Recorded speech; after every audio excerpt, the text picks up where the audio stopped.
The world champion Springboks have beaten Scotland 32-15, and in this episode you are going to get a front row seat to how it all went down at Murrayfield. Let me begin by saying that this was a mediocre performance by the Boks. If I'm honest, I would give them 6 out of 10 for this effort. But they have still ended up winning by 4 tries to 0. And given that we are not overly happy about it, that kind of tells a story in itself. It has to be said that Scotland were up for it and gave their all and pushed the champions all the way in this one. But I'll go into greater detail on that later in this episode. Let's start with the first of those 4 tries. We have a line-out in the Scottish 22. The ball finds its way to Handré Pollard, who then executes a beautiful cross kick, which is collected by Makazole Mapimpi. Now, Mapimpi collects the ball standing still, so he still has quite a bit of work to do, but he performs beautifully to beat Tom Jordan and go over for our first 5-pointer of the afternoon. Just right there, I want to stop and talk a little bit about Mapimpi. Something that I have observed over the years that he has been our first choice left wing is that he often receives the ball while hugging the touchline.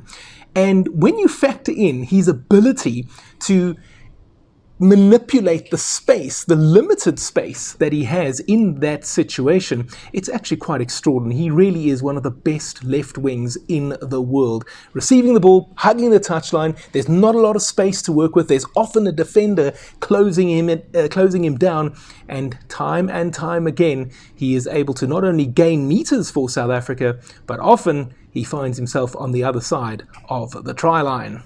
Now, Pollard missed the conversion. That's okay. 5-0 to South Africa in the early stages of the match. And you might say that at that stage, things were going according to plan. But in the 8th minute, Bongi Mbonambi missed his line-out jumpers, and he would do it again 2 minutes later. And that's not something that is overly good. 2 line-out misses in the first 10 minutes of the test match. And that brings me to something else. I have not been overly pleased with our lineouts in 2024. And again, I know we're moaning, we're complaining, we're finding faults, when the reality is that the Springboks have only lost 2 test matches in 2024, and both of those were by 1 point. And in both instances, we either lost with a last-minute drop goal, or we lost because we missed a last-minute penalty. So finest of fine margins, it has to be said. But obviously, we're saying this from a point or a position of love, and we want this team to be as close to perfect as we possibly can have it. So that's why we comment on these things. So yeah, listen, there was that beautiful line-out move in Brisbane against the Wallabies. You might remember that the throw was to the back of the line-out, and after the take had been collected, the front of the line-out went up and the pass went that way, and that allowed, I think it was Malcolm Marx, to go over and score for the Springboks. So that was beautiful. So let's not find too many faults in that sense, because I do think that it is important to remember that we are working on our attack. Tony Brown has obviously come in with regards to that, but that's not just a backline thing, that's an overall thing. So, okay, a little bit of line-out malfunction.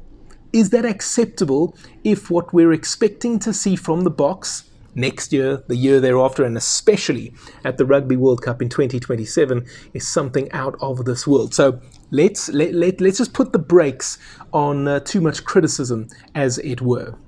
Now, 16 minutes in, Franco Mostert was penalised for blocking an attacker, or at least a defender, who was attempting to get to Handré Pollard. Now, let me explain what actually happened there. It was an up and under into our 22. Handré Pollard is the man who is about to receive it. He goes up. He's not interfered in the air, but Mostert is actually blocking or interfering with an oncoming defender. Now, in the past, that sort of thing was allowed. However, the laws have actually been changed on that front. You can no longer deploy a player or players to shield the receiving player. And so it was a penalty, and of course Finn Russell was not going to miss, so Scotland were on the board. 4 minutes later, Russell would make it 6-5 to Scotland. They were in the lead for the first time.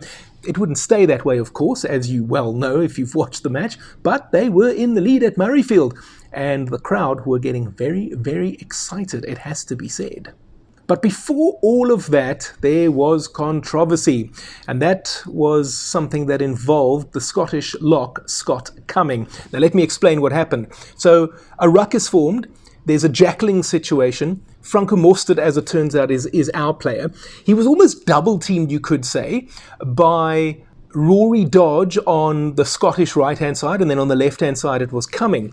Now, what actually happened there was they both took Franco Mostert out, and it was Cumming who happened to land on Mostert's lower limb. That would be the shin or the calf, depending on which side of the leg that would be. But they call it the lower limb in terms of the laws of the sport.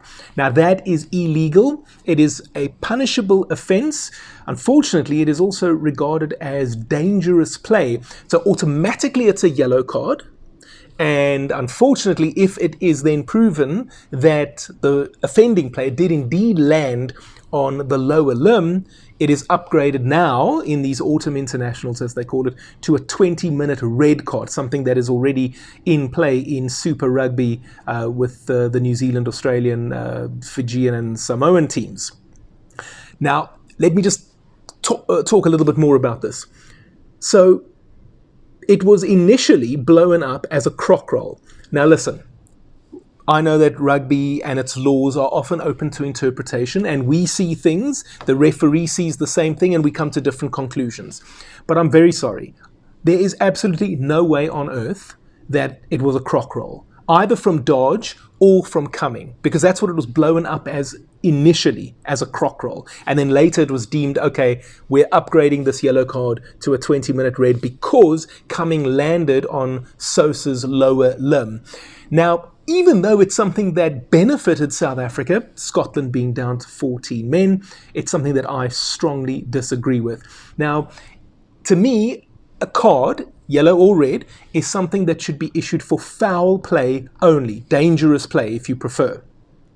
Was what Cumming did something that was career-threatening or potentially career-threatening to Franco Mostert? I don't think it was. Was it accidental? I think it was. And it would be nice, I think, if common sense could prevail in this instance. It's not currently the case in rugby, it has to be said.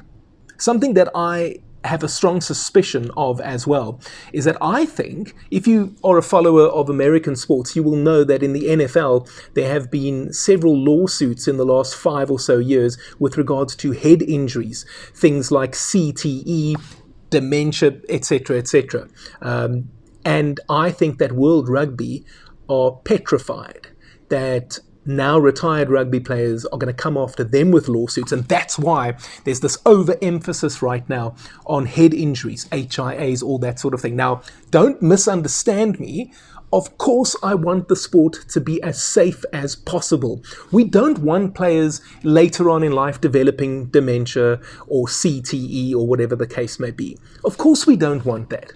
However, having said that, at the same time, rugby is a sport of collisions. That's just the reality of it. In that sense, you could compare the sport to something like boxing or MMA. It's just inevitable. You are going to be punched in the head in MMA or boxing. You are, at some point, going to get knocked in the head. It could be from a shoulder, an elbow, a knee, a head-on-head collision. These are things that happen in rugby. It is the nature of the sport. Yes, we can try to create laws, and obviously we have, to try to make the sport as safe as we possibly can. But we have to accept that there is always going to be a margin in which injuries are going to occur, and there's very little that we can do about it, unless we stop having tackles and we turn it into touch rugby, which no one actually wants to see that, as far as I am concerned, or as far as I know anyway.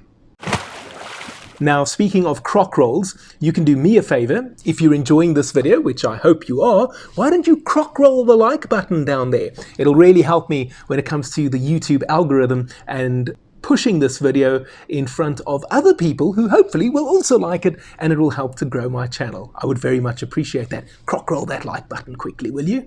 Now, Finn Russell We've spoken a little bit about him so far in this episode. He was having a good game, maybe not a great game, not influencing the match as much as you might see him do in other instances. And I think that was because of the way that the Springboks had closed him down. A good example of that, he went for a drop goal attempt and Kwagga Smith was able to charge it down. That was on the occasion of his 50th test match for the Springboks. What a warrior Kwagga has been for us. And I have to say, in my opinion, and I stand by this, he is the best player in the world coming off the bench in the second half. What a difference he makes. And to be fair, I think he had a fairly quiet outing this time round, as did many of the Boks. And I think that it just shows the impact that Kwagga makes in the second half when he comes on as part of the bomb squad, as opposed to being a starter. Now, perhaps South Africa were a little bit lucky with that croc roll, yellow card, 20-minute red card decision. Well, good fortune continued for the Boks. Bongi Mbonambi throwing into a line-out. Again, Franco Mostert, we've mentioned his name several times in this episode already. He went up for it, and he actually missed it. He sort of fumbled it, right? Went off his fingertips, went behind him, and wouldn't you just know it, it landed in the hands of Thomas du Toit, Thomas the Tank.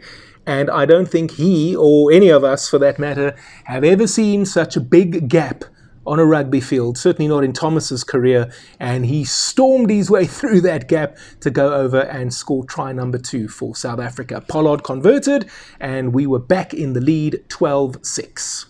We would not surrender that lead, even though Russell would convert another penalty of his own to make it 12-9 just a few minutes later. But the halftime score was 19-9. That's after a beautiful backline move which involved Willie Leroux this time with the chip kick straight into Makazole Mapimpi's arms. He went over for the try. Pollard converted. It was a thing of beauty. And I actually thought Willie was having an excellent test match at that point. He was influencing our play in big ways. Some really nice passes. There were some nice kicks as well. Some nice grubber balls that he played as well. And then obviously that ball to Mapimpi was the icing on the cake. But Scotland were back in it at half-time, or just before. Or were they? Well, they went and scored a try of their own. Little bit of backline innovation, short passes, and it was actually Tom Jordan's short pass that managed to find Blair Kinghorn, who sliced through the Springbok defence and went over to score Scotland's try. The conversion took place courtesy of Finn Russell, and then there was more refereeing controversy. It was ruled out. They went back to find that there was officially, I would say allegedly, a knock-on courtesy of Hugh Jones, I think it was. Now, if you look at the replay, the TV replay, I'm not going to lie to you guys. You've got eyes, I've got eyes. Was that really a knock-on? Can you say for certain that Jones dropped the ball? He certainly did drop it out of his hands, but that it went forward. Did it really go forward? I won't lie to you. As much as I'm happy because South Africa benefited from this decision, I don't think it was. I think it went straight down. The officials decided that it was a knock-on, and so the try was ruled out. However, there is one thing I want to say here. It used to be the case that if a try has been scored and the conversion has taken place, then that's the end of the play. You cannot go back for something that happened before. But I think that law has quietly gone away. I certainly don't remember reading anything about it, but something that comes to remembrance is last year at the Rugby World Cup when Samoa pushed England in the pool stages, and something very similar happened with the Samoans. They also had converted the try, and then it was blown up, ruled out for an infringement that had taken place earlier. I thought that was something that is not allowed to be done by referees. Apparently, that appears to no longer be the case. 19-9 then at half-time, and you would have to say South Africa just about edging it. Scotland had their moments. They certainly had momentum at various moments in that match, but probably a fair score at the break. But it was 19-12 soon after the second half had kicked off, and then on came 6 South African forwards in one go. Oh, I just loved seeing that, I won't lie to you.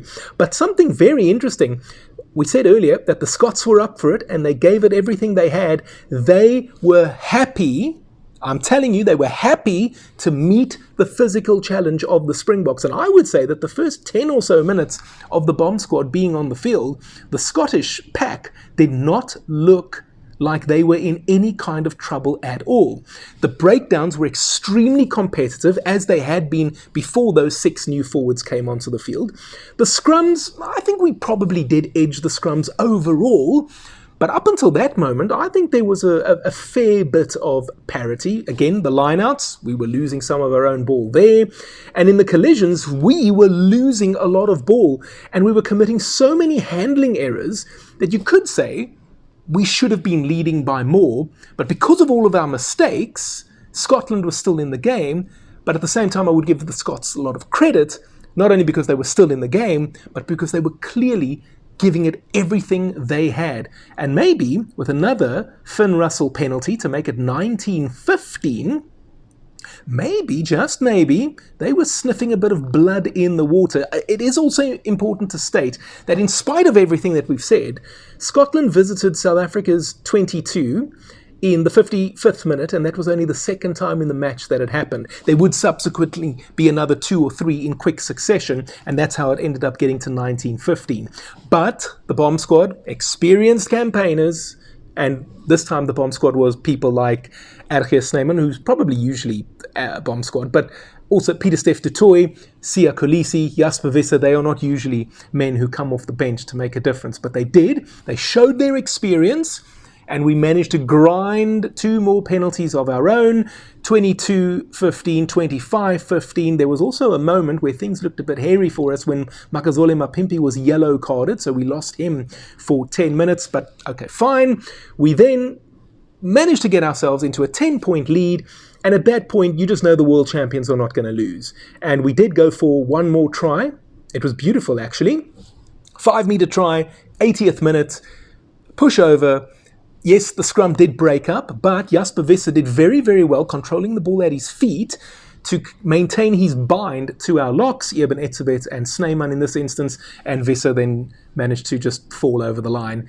And it was 30-15, and I won't lie to you, a part of me was hoping that Handré Pollard might miss the conversion, because my score prediction before the match was actually 30-15, and I just thought it would be nice if I get it 100% right. But of course, Pollard did put it over to make it 32-15, and you know what? I'm not going to feel bad about that. I said 30-15, it was 32-15.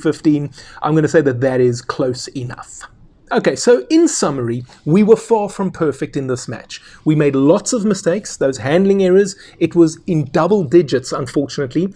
I think our losing the ball at the collision was something that I wasn't happy about. Lots of that going on, so spilling the ball, knock-ons, that sort of thing.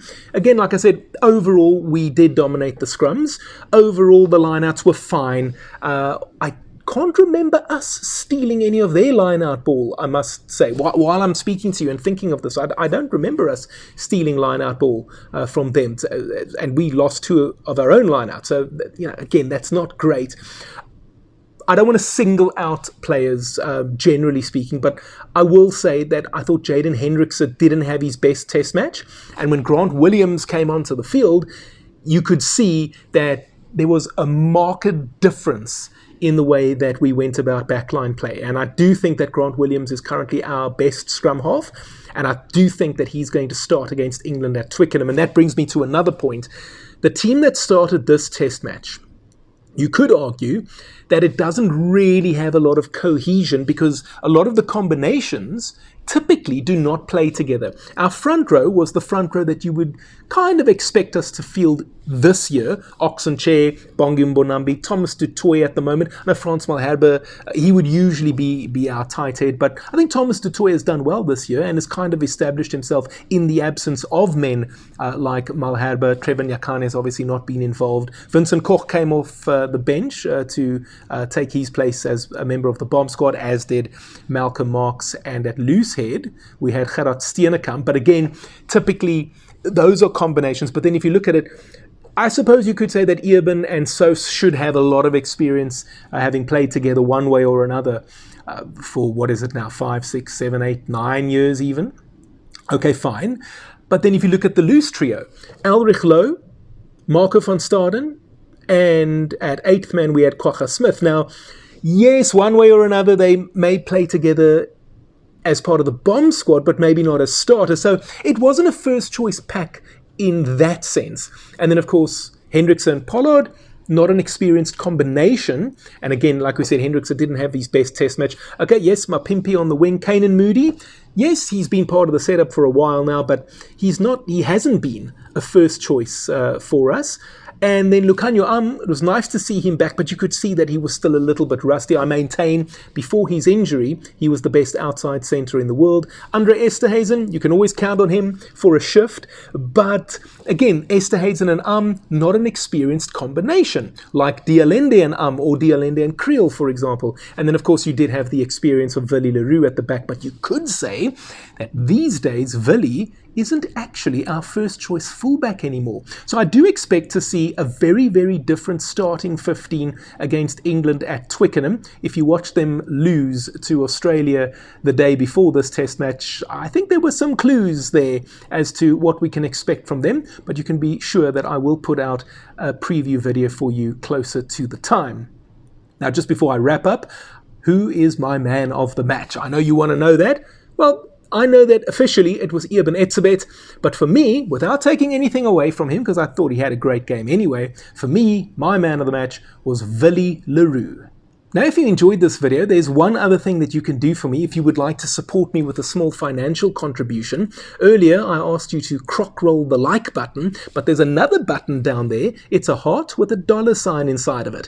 And if you click that, that's called Super Thanks. That will invite you to make a highlighted comment on this video. I promise that I will respond to it and click the heart button on your highlighted comment. And it will also give you the opportunity to make a small donation to my channel. The reason I'm looking for these small donations is because I want to go to Australia in 2027 and cover the Rugby World Cup for you with daily content from down under. I'm going to need a little bit of funding to make it happen. So if you like, it's a contribution of your choice, by the way. So whatever you're comfortable with, I'll be very, very grateful. And if you're not yet ready to do that, you know what else you can do down there? Is you can click on the subscribe button if you haven't already become a subscriber to my channel. Now, I have performed interviews with 90 former Springbok players, and in 1997 Franco Smith made his debut for the Springboks against Scotland at Murrayfield. These days, of course, he is the head coach of the Glasgow Warriors. I did a beautiful interview with him. You can click on it over here and go and watch it. And another man who represented South Africa in the 90s, but he also played for Scotland, perhaps most famously at the 1991 Rugby World Cup, John Allen. I did a lovely interview with him as well. It's over here on your screen. Go and click on one of these and enjoy them, and I will see you next time.